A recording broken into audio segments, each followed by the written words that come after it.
Bonjour à tous, on se retrouve aujourd'hui pour une petite vidéo avec pour objectif de vous présenter la mise à jour du livre de règles.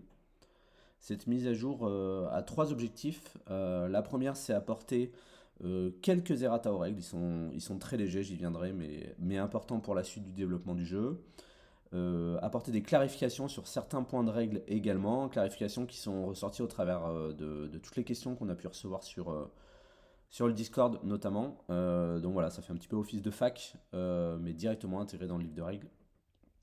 Et enfin, il nous a été demandé, on a intégré un index avec l'ensemble des mots clés du jeu pour vous permettre de vous y retrouver plus facilement dans la recherche des points de règles en question.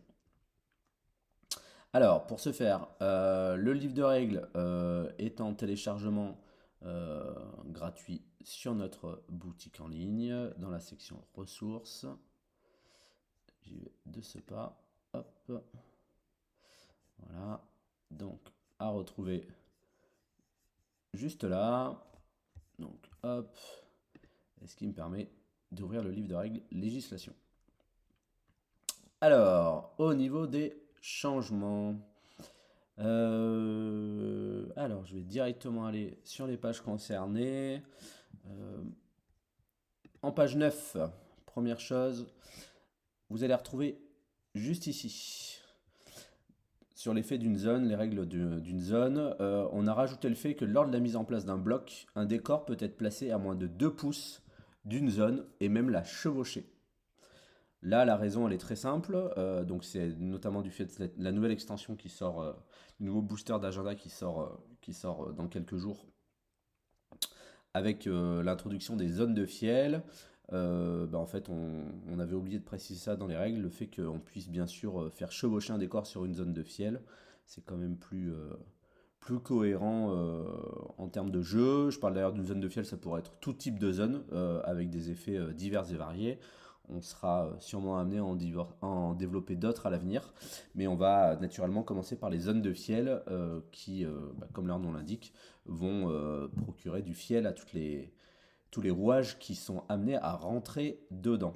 Voilà, donc ça c'est la première petite modif de règle, c'est la zone de fiel, quoi, les zones de façon générale, euh, sur lesquelles on peut poser des décors, des éléments de décor. Ensuite, page 11, voilà. Donc là on n'est pas sur un errata, pour le coup on est juste sur une clarification, c'est cette petite phrase.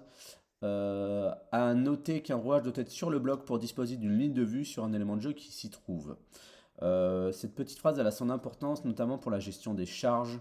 Lorsqu'on a un rouage qui n'est pas encore déployé, donc qui est encore en dehors du bloc, et rien ne clarifiait suffisamment le point de règle jusqu'à maintenant pour lui permettre lui interdire de réaliser une charge sur un autre rouage qui serait à portée d'engagement depuis l'extérieur du bloc en posant simplement la réglette. Donc là, voilà, maintenant c'est très clair. On ne peut pas charger un rouage ou cibler, pour tout autre effet de jeu, un rouage qui est sur le bloc si le rouage qui veut cibler n'est lui-même pas sur le bloc. Voilà. Une petite clarification qui évitera toute incompréhension et toute interprétation des règles malvenues. Ensuite, page 16. C'est ce petit encadré-là qui va changer. Élément de genre teinté. Alors en fait, on a juste rajouté une petite précision et qui est très importante pour l'avenir du jeu. C'est que, donc là, je la relis, c'est lorsqu'un rouage qui n'est pas en statut corrompu entre au contact d'un décor teinté ou d'un marqueur teinté, attribuer un pion de noirceur. Donc en fait, on a rajouté le fait qu'il fallait que le rouage ne soit pas en statut corrompu. C'est-à-dire, pour rappel, statut corrompu, c'est avoir 3 pions de noirceur sur un rouage. Très concrètement, ça veut dire quoi? Ça veut dire qu'un rouage qui a déjà 3 pions de noirceur ne pourra pas, en rentrant en contact d'un élément teinté, générer une goutte de fiel.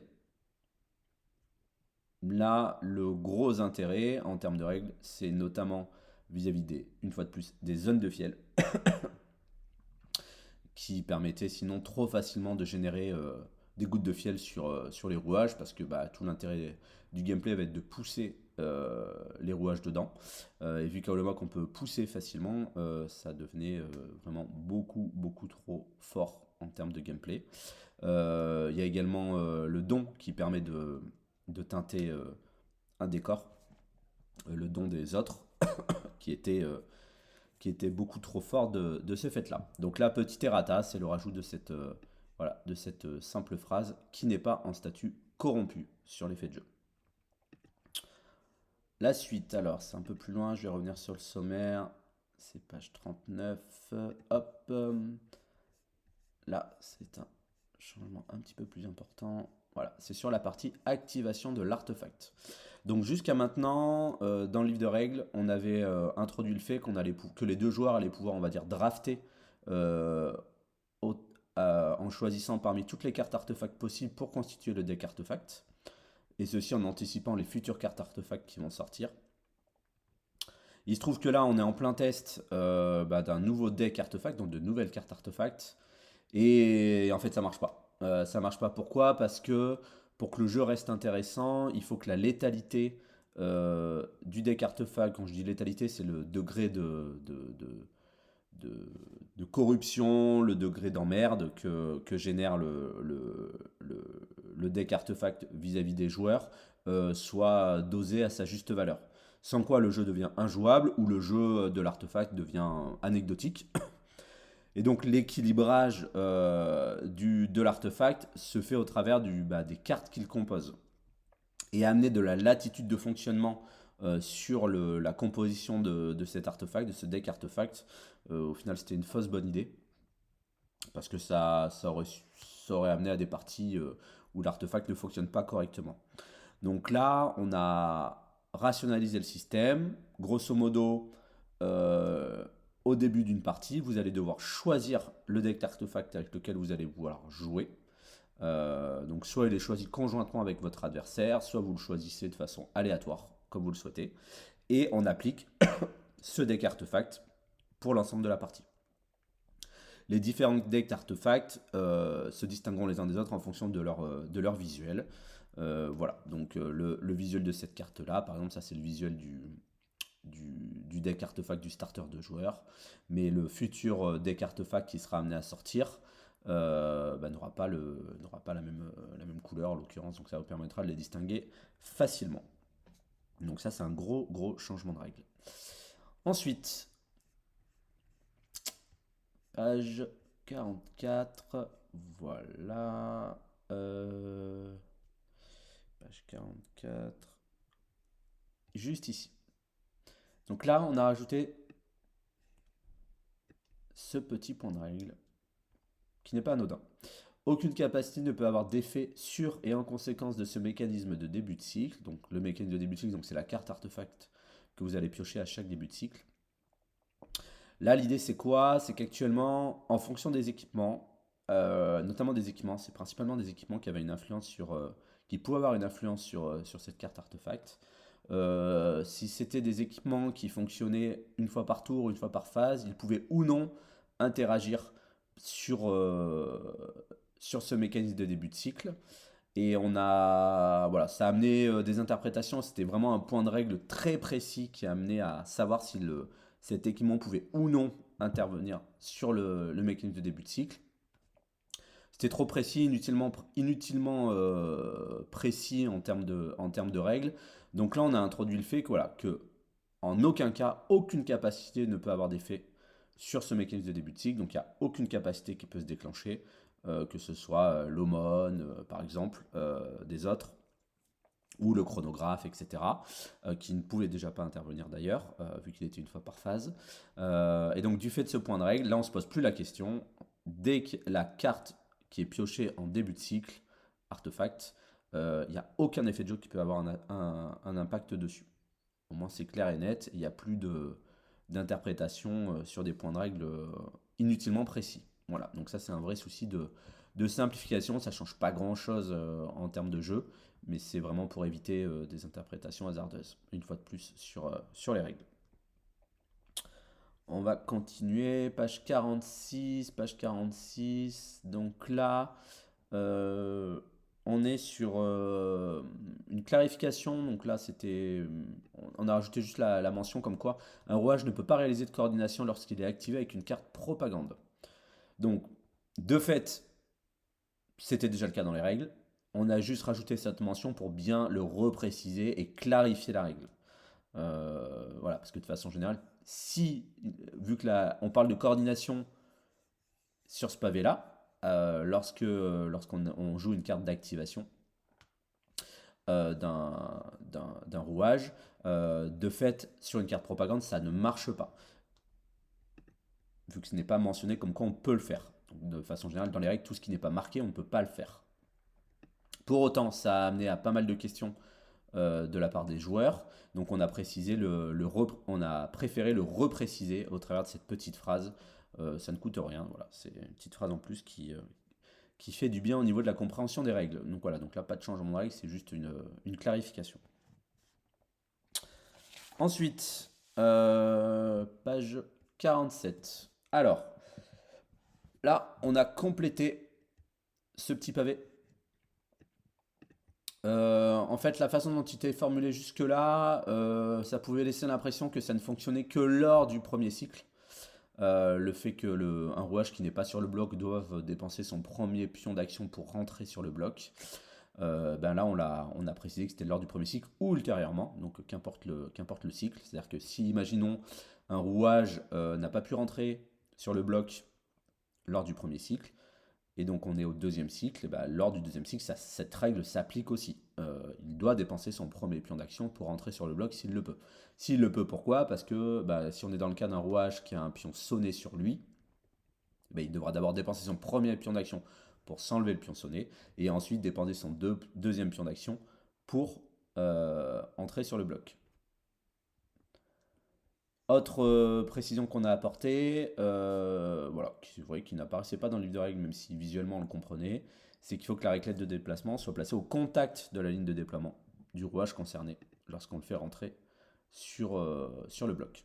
Voilà, donc là c'était une petite précision de règle, une fois de plus, pour éviter les incompréhensions. On continue sur les clarifications qu'on a pu apporter. Alors, la phase. Voilà, c'est ici. Donc là, pareil, on a rajouté deux encadrés. En l'occurrence, sombre aversité et tactique hostile. Pour bah, clarifier une fois de plus, ça ressort des questions qu'on a pu avoir sur le Discord notamment.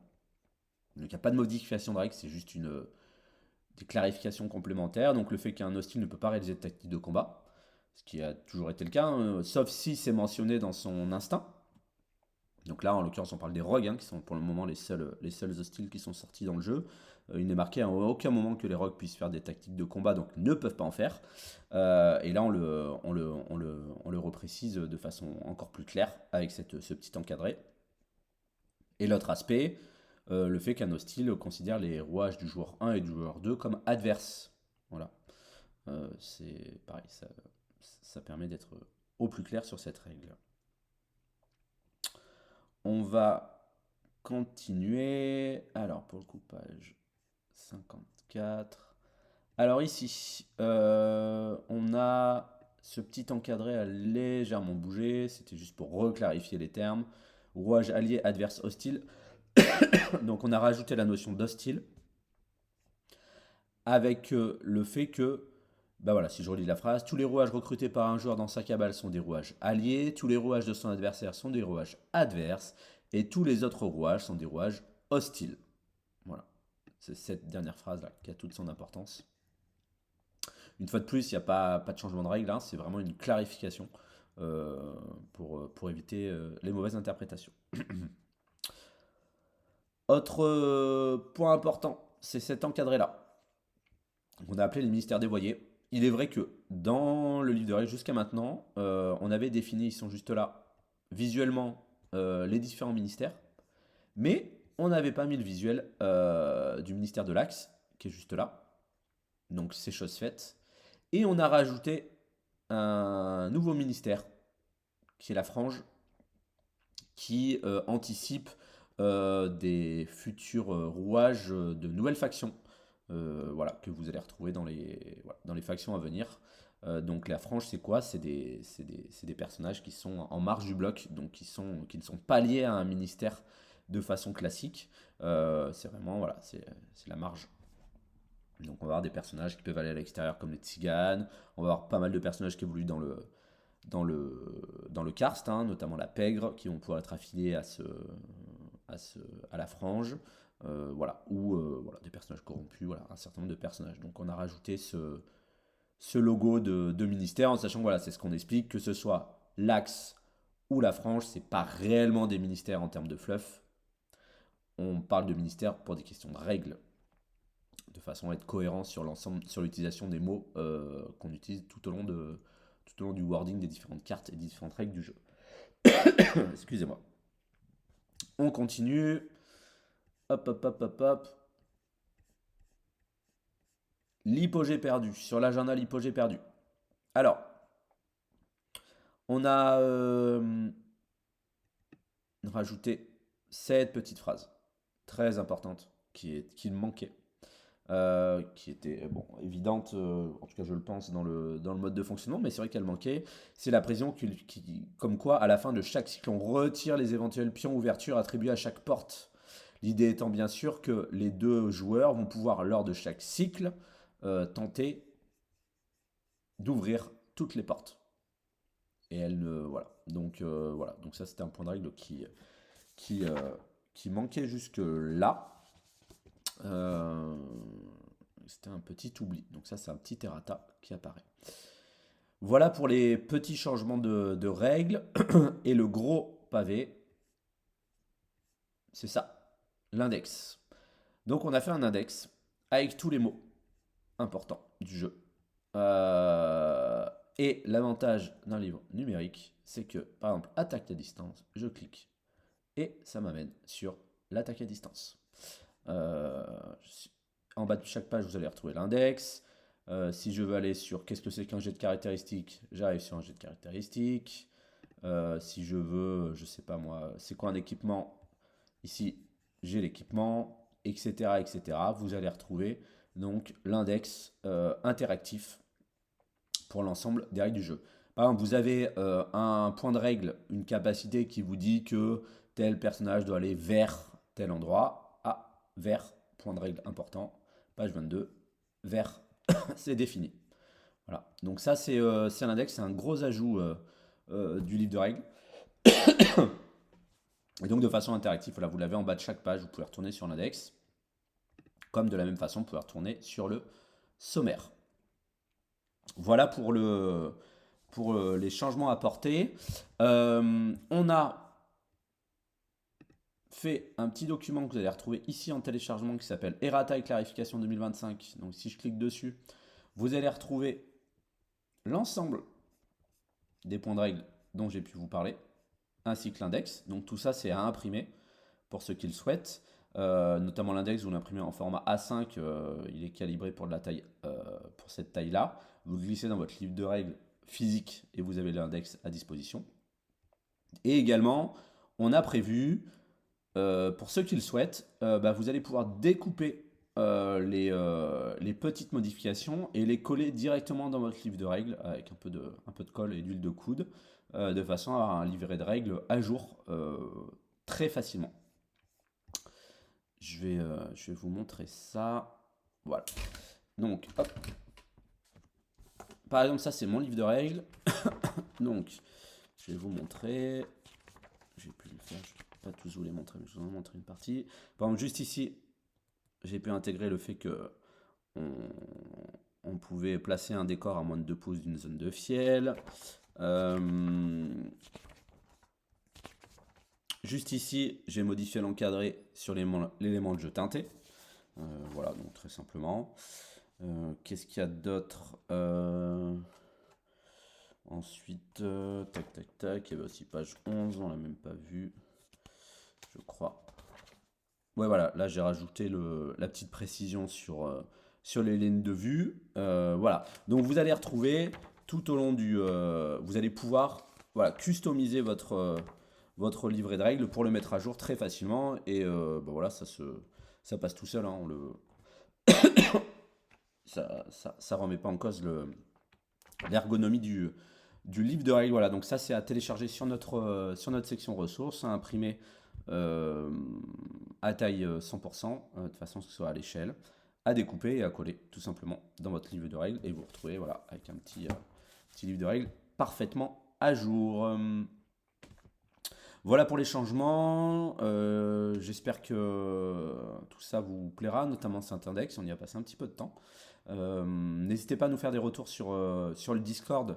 Voilà, parce que tout ça n'est pas figé. On pourrait très bien être amené demain à le compléter, à actualiser encore d'autres aspects de ce livre de règles. C'est l'intérêt du format numérique. Et tout en permettant à chaque fois à ceux qui ont le bouquin physique de mettre à jour leur livre de règles facilement. Sur ce, je vous remercie, je vous dis à très bientôt et je vous souhaite une belle fin de journée, belle soirée pour ceux qui en sont là. Ciao, ciao!